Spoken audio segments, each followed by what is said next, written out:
Igede Radiawan, seniman yang tinggal di Banjar, Bujung Kaji Desa Sebatu, Kecamatan Tegalalang Gianyar, membuat patung GWK yang terbuat dari kayu leci.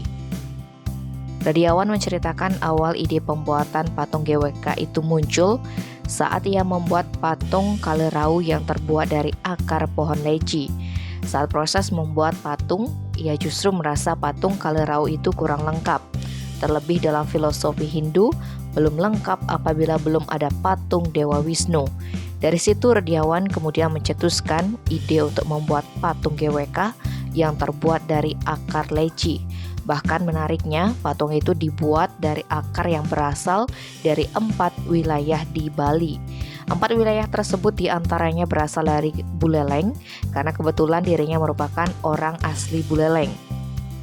Kemudian akar leci dari Gianyar karena dirinya sejak tamat sekolah dasar sudah diajak merantau ke Gianyar oleh orang tuanya dan kini juga mencari rejeki di Gianyar. Kemudian akar dari Tabanan karena ada orang Tabanan yang menawarinya akar pohon leci. Keempat dari Kabupaten Bangli. Adapun patung GWK itu dibuat berukuran 12 kali 10 meter dan diperkirakan beratnya mencapai 12 ton.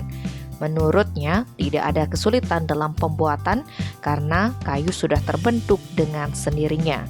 Sehingga dirinya dengan tim tinggal menambah beberapa bagian tubuh Garuda dan Dewa Wisnu, termasuk dekorasi ukiran ciri khas Bali. Radiawan bersama beberapa orang tim memiliki bagiannya sendiri dalam pembuatan patung GWK tersebut. Pada bagian bentuk, pihaknya perlu 2 orang tenaga, untuk penghalusan diperlukan 7 orang tenaga, dan pengukiran juga diperlukan 7 orang tenaga. Namun proses pembuatannya memerlukan waktu yang cukup panjang, di mana ia memperkirakan butuh waktu 2 hingga 3 tahun, karena timnya memadukan seni akar alami dan ukiran ciri khas Bali.